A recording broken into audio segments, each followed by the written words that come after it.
तो सीएम योगी का प्लान पूरी तरीके से तैयार है और अब बात करते हैं महादेव की सेना की। महादेव की उस सेना की जिसकी जय जयकार होती हुई नजर आ रही है, क्योंकि उनका जो श्रृंगार है वो वाकई में मनमोहक है।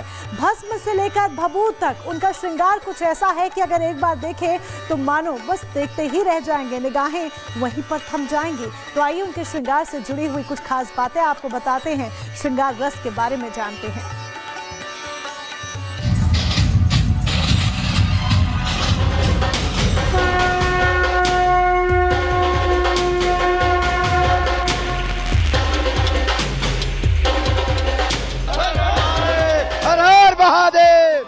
संगम की रेती पर सनातनी शक्ति दिखाती ये है महादेव की सेना।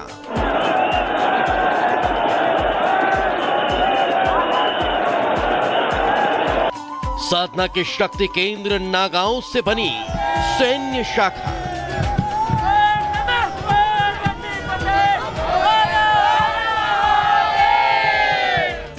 सनातन के असली झंडा बरदार कहलाते हैं महाकुंभ के राजाधिराज।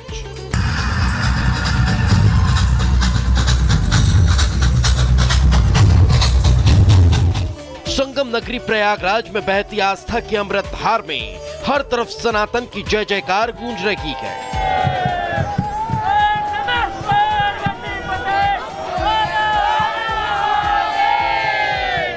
भूत भभूत में रंगे महादेव के दूत महाकुंभ के अद्भुत आकर्षणों में से एक है, जिनका श्रृंगार सनातनियों के दीदार का केंद्र हो चुका है।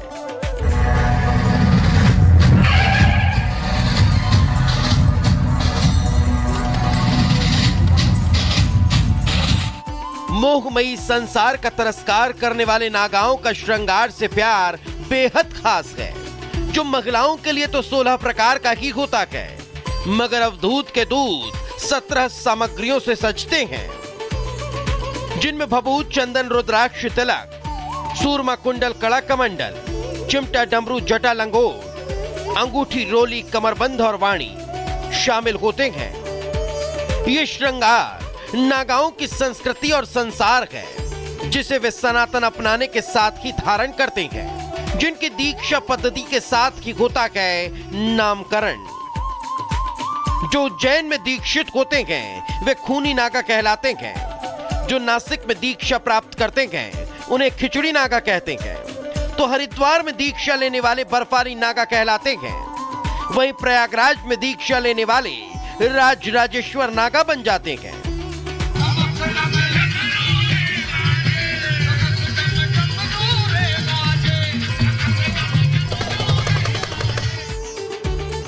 जो घने जंगलों, पहाड़ों, कंदराओं से निकल संसार का उद्धार करने संगम की रेती पर साधना में लीन है, जिनके चरणों में शीश झुकाने सनातनियों का रेला लगा है। Bureau report, Republic Bharat. और महाकुंभ में जगत गुरु रामभद्राचार्य भी पहुंचे, स्नान किया, लेकिन खबर आ रही है कि पीओके की वापसी के लिए अनुष्ठान कर रहे हैं। विशेष बातचीत रिपब्लिक भारत से उन्होंने की है। धार्मिक पौराणिक महत्व क्या है 144 साल बाद ये अद्भुत संयोग बनने का, ये जानना चाहेंगे आपसे। महत्व ये है कि जिस समय माघ मास में मेष राशि में बृहस्पति और मकर राशि में चंद्रमा और सूर्य होते हैं, उसी समय आता है। इस बार माघ मास के पहले ही दिन तीनों आ गए और इसी योग में अमृत का कलश प्रयाग में उपस्थित हुआ था। पिछले 2 दिनों की अगर हम बात करें पौष पूर्णिमा की और इसके साथ साथ बात करें मकर संक्रांति की, तो लगभग 5.5 करोड़ लोग आए हैं महाकुंभ में त्रिवेणी में स्नान करने के लिए। ऐसा क्या है महाकुंभ में जो लोग खींचे चले आ रहे हैं? ना धर्म का भेद है, ना जाति का। यही तो अमृत योग का महत्व है। अमृत पीने का सबको मन करता है। जीवन भर व्यक्ति विष पीता है, तो यहाँ आकर अमृत पीकर अपने विष को शांत करता है और राष्ट्र के लिए अमृत का संकल्प लेता है। अभी और भी तैयारियां हैं जो हो रही है, क्योंकि मौनी अमावस्या को लेकर के कहा जा रहा है कि 8 से 10 करोड़ लोग आएंगे। अगर हम मौनी अमावस्या के महत्व को समझें तो पुराण क्या कहते हैं, शास्त्र क्या कहते हैं? यही जी, अमावस्या के दिन अमृत योग का मुख्य पर्व होता है। मौनी अमावस्या स्वयं महत्वपूर्ण है। उसमें भी इस बार कुंभ वाली मौनी अमावस्या और महत्वपूर्ण है।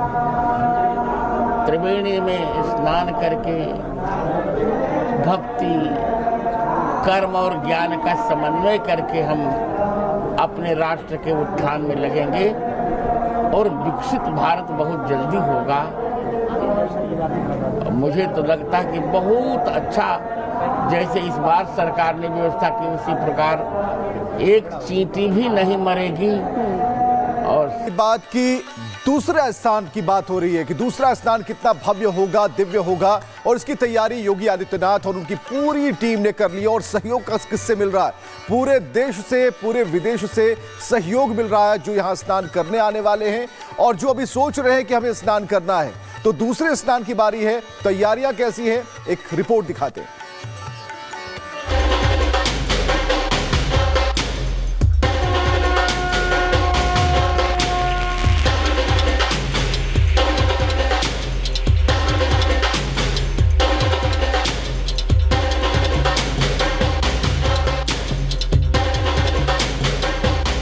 भक्ति के रंग में रंगे उत्साह से मस्ताते, झूमते, नाच गाकर आनंद उत्सव मनाते ये है सनातनी पहरेदार।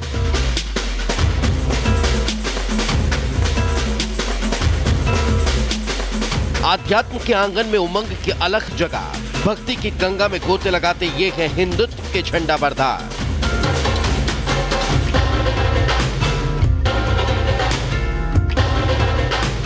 महात्माओं की संगत और संतों के रंगत के यह अद्भुत दृश्य अमृत स्नान का है, जिसका साक्षी बनने शुरुआत के 7 करोड़ लोग संगम की रेती पर आ पहुंचे और अद्भुत स्नान का रिकॉर्ड बना दिया, जिसकी चर्चा दुनिया के कोने कोने में हो रही है। दिव्य और भव्य महाकुंभ की शुरुआत हो चुकी है। महाकुंभ की शुरुआत होते ही लोगों के पहुंचने का सिलसिला भी शुरू हो गया है। पौष पूर्णिमा का स्नान करने के लिए लगभग 1.5 करोड़ लोग संगम नगरी प्रयागराज पहुंचे, तो वहीं मकर संक्रांति के अवसर पर लगभग 3.5 करोड़ लोगों ने संगम में आस्था की डुबकी लगाई। मगर आध्यात्म के सबसे बड़े आयोजन में नजर आया सनातनियों का ये रेला महज ट्रेलर था, जिसकी पिक्चर तो 29 जनवरी को होने वाले स्नान में देखने को मिलेगी। वो आयोजन ऐसा होगा जो कभी न हुआ जैसा होगा।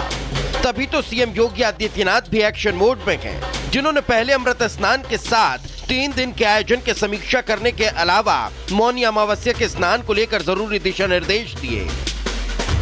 उन्होंने कुंभ स्पेशल ट्रेन समय पर चलाने, रेलवे के साथ बेहतर संवाद को, मेले में मोबाइल नेटवर्क बेहतर करें, बसों का संचालन लगातार कराया जाए, स्नान घाटों की बैरिकेडिंग की जाए, हर सेक्टर में 24 घंटे बिजली मिले, मेला क्षेत्र में पेयजल आपूर्ति की जाए, श्रद्धालुओं को स्वच्छ भोजन उपलब्ध हो, सुरक्षा के व्यापक प्रबंध किए जाएं, आदि जरूरी निर्देश अधिकारियों को दिए।